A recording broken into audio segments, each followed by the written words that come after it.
On the night that Barack Obama was elected president in 2008, there was a lot of celebrating. Obviously, people who voted for John McCain and Sarah Palin were not happy, and they were probably not among those dancing in the streets. But there was, in fact, dancing in the streets. It was Democrats and independents who supported Obama-Biden. It was people in the middle who were excited by the historic national achievement of having a first black president in this country. Maybe also people excited by the end of the George W. Bush years. There was celebrating. On election night in 2008, in a liberal city like San Francisco, there was definitely celebrating that election night, but there was also something else. I believe we've got some pictures out of San Francisco as well. Some of the celebration pouring out in the Castro district of the city, as it's known. A place near and dear to your heart, to Chris me, Matthews. and certainly me, having written for the papers out there all these years. That may not all be celebration if it's in the Castro and we haven't got the results of Prop 8. Prop 8. On the same night that Barack Obama was elected president, the state of California voted to take away existing marriage rights from same-sex California couples. The same electorate that gave California to Barack Obama over John McCain by a 24-point margin voted by more than 4 points to take away existing gay couples' marriage rights. And from that perspective, it sounds like that was a surprising vote. But frankly, that's perfectly in keeping with the track record of what happens when you take a majority vote on this type of minority rights. After last night's vote against marriage equality in North Carolina, the track record for statewide referenda on gay rights is 1-33. So in the past 15 years, anti-gay forces have put 34 ballot questions on gay marriage rights to a statewide vote. And 33 of those 34 times, the vote has gone their way. It has gone against gay people's rights. The only exception, the only time the vote has not been for a ban on gay people's rights was one vote in Arizona in 2006, but Arizona remedied that, thank you very much, by taking another anti-gay rights vote in 2008 in which the state flipped and did ban same-sex marriage rights. So there is no place in the country where this rule doesn't hold true. In conservative states, in middle-of-the-road states, in liberal states, every time there is a statewide vote on same-sex marriage rights, the majority votes to deny those rights. And at the same time, people talking to public opinion pollsters are increasingly saying that they support same-sex marriage rights. In the Gallup poll in 2009, the proportion of Americans saying they supported same-sex marriage rights was 40%. The next year, 2010, support went from 40 to 44%. The next year, 2011, support went from 44 to 53%. But rising poll numbers in support of marriage rights have not translated into statewide votes to support those rights. Not anywhere in the country. Not even now, in 2012, not last night in North Carolina. Even before his statement today that he personally now supports the right of same-sex couples to get married, President Obama had come out against that North Carolina marriage ban that passed last night. He also said he is against the marriage ban that's going to be on the ballot in Minnesota in November. In New Jersey right now, marriage would be legal for same-sex couples under legislation passed by the New Jersey House and Senate earlier this year, but that legislation was vetoed by New Jersey Governor Chris Christie. He has tried to make himself not seem too anti-gay for having vetoed marriage rights for New Jersey that would exist without his veto. He says that, frankly, he thinks it's just better to put things like this up to a statewide vote as a general principle. The fact of the matter is that I think people would have been happy to have a referendum, on civil rights rather than fighting and dying in the streets in the South. Think about that for a second. Instead of protecting African American civil rights in the South as rights, we should have just put them up for a majority vote. What could possibly go wrong? How would that vote have turned out in the segregated South?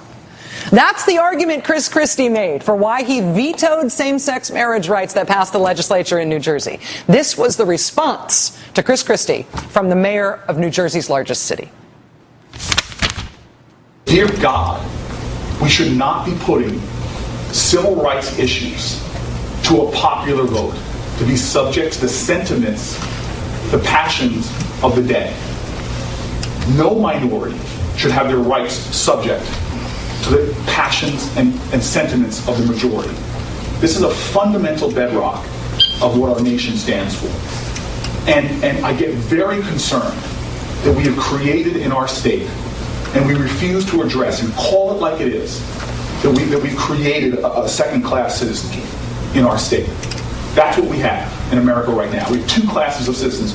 Jackie Robinson said the right of every American to first-class citizenship is the most important issue of our time. please, let's stop the ruse. We have two types of citizens right now in our state. Citizens like me, who if I choose to marry somebody, I can marry somebody from a different country. They have a right to United States citizenship. Talked to somebody last night. Their spouse is looking to be deported. Their spouse is looking to be deported. I've got a right. People are against taxes, and if I die, I'm married. This first-class citizenship that I have says that my estate taxes, my wife will get to avoid those estate taxes. The second-class citizens in our country don't have those rights. There's over 1,000 federal laws, that create different classes of American citizenship because we're not treating everybody equally under the law. I read the 14th Amendment clearly. It talks about equal protection under the laws. And that was never something that should go out to a popular vote, whether blacks, women, or other minorities should be equal first-class citizenship. Thank God Jackie Robinson wasn't a popular vote whether he should join and be a professional baseball player. And so, to me, this is infuriating. That we are still in the 21st century and we haven't created equality under the law. And so I will be fundamentally in the fiber of my being supportive of equal citizenship for all people under this country. Because I know at the end of the day, I would not be here. My family wouldn't have been able to put food on the table for me if it wasn't for that ideal in America. I'm tired and exhausted that we have a country who's able to overcome women having a second-class position in this country, blacks having a second-class citizen in this country, Latinos having a second-class citizenry in this country, blacks and whites who want to marry having a second-class citizenry in this country. It's about time that we create first-class citizenry for every American, plain and simple, every New Jerseyan. This should not be a popular vote. This should be something we should do now. To me, it's ridiculous and offensive that we're still having this debate in our entrapment. It should have been done months, if not years ago. On the day that President Obama announced that he, too, believes that same-sex couples should have the right to marry in this country, we're joined now by Newark Mayor Cory Booker. Mr. Mayor, thank you for being here. It's very, very good to see you. It's a little weird to make you sit there and look at 3 minutes of yourself. I'm sorry about that. It is a little weird. It's also weird to hear you call me Mr. Mayor when back in the early 1990s you called me many other things. I called you Hey You for a long part of our adulthood. Yes. Listen, Cory, you were publicly here on this issue a long time before the president said he agreed today. What is important about this stand that the president took today? Well, I think first of all, I think you're right to highlight that he's done a lot for equality behind the scenes without having a personal view. But to have Barack Obama, the President of the United States, to stand on the public stage and say once and for all, I believe in the equality of all citizens, I think it has a very powerful symbolic effect. I think it puts the light on many people, Democrats and Republicans, who have the same personal sentiments but haven't had the courage to come forward and say it. And I think that there are kids in my city today who finally, imagine this, feel validated by their president, that I am an equal citizen in your eyes as well.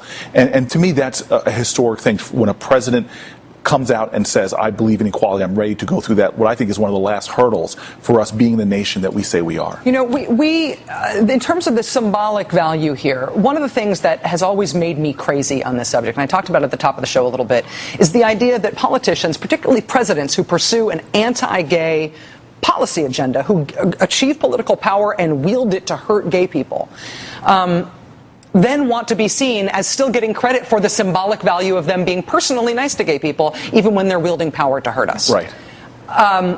This is the opposite, right? This is somebody who was using political power to help gay people and has now added the symbolic value to it of his personal stance. Well, this is, first of all, there's no difference to me than somebody saying in a time of segregation, oh, I support segregation laws, oh, but I have a black friend or somebody that works for me. So there's a despicable nature of that when you're denying the worth and dignity of an individual, but you're saying, hey, but I like you, I've got a friend or a family member or what have you. That's ridiculous. And so in this case with Barack Obama, I respect the fact that he struggled with his conscience. And I actually don't see, for those of us who've surrendered to cynicism about politics in general, I don't see a political advantage in this. I see a guy that was wrestling with this, with his heart, and the totality of his personal experiences, finally brought him over a line. I wish he was there a long time ago, but I still give him a tremendous amount of credit for crossing that line and finally calling it like it is in the midst of a very difficult election. Barney Frank just said moments ago that he doesn't think there is a political downside to the president on this, that anybody who is going to disagree with him on this issue was never going to be with him anyway. Do you think there is political risk? Why would Karl Rove go out in the 2004 elections insidiously and in a great political, with great political machination, get the gay right votes on many different ballots? Because they knew they would excite and awaken an electorate that would come out passionately just for this issue. And so I disagree. I think there will be many people with that kind of hate in their heart that will come out and say that we're not for a president that would give equal value and worth under the law to gay and lesbian, bisexual, transgender people. And so I disagree, and I've seen that in my own city. I'll never forget a moment I had before a polling place where a pastor came to me and was so upset in the 2004 elections and said, I will not vote for somebody that supports gay marriage. And I had to say to him, well, first of all, the Democratic presidential nominee does not support gay marriage, but I can't believe that this is your singular issue that you're voting on. And so in many ways, I think that people want to keep this election to wedge issues that don't unify our country, that drive people apart. And I think it is playing into the hands, if you want to think from political machinations, to those people that want to make this election, to portray this election in that way. That said, to me, I don't care about the politics of it all. Yeah. When are we going to be a country that just stands up and says, it says in the core documents of our nation that all people are created equal, that we have equal protection under the law? Why are we leaving gay and lesbian Americans aside for a second-class citizenship? I cannot accept that, especially as an American that has benefited so much. And we keep saying this is about gay rights, and I appreciate that but to me, that's not the framing that I would use at all. This is about equal rights. Yeah.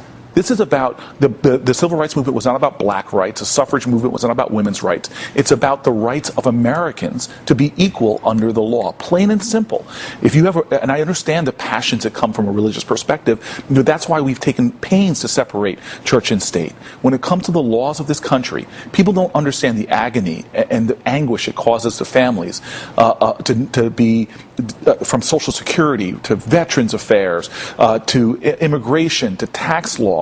To hit so many barriers and the effects it has on people's lives. And then just the simple idea that I have teenagers in my city that feel like that their worth, that their dignity is denied them in this nation, that views them as unequal and inferior. And that to me is so counter to what we stand as a nation. Enough is enough. Let your religious passions and the like, they are important and they have your place. But when it comes to the government of the United States, to discriminate in this manner should be unacceptable to everyone. That idea of a single class of citizenship being a universal goal, regardless of the people, the specific group that is excluded right. from And the irony of this is based just on who you love. Yeah. Based on love. And that's to me is unacceptable.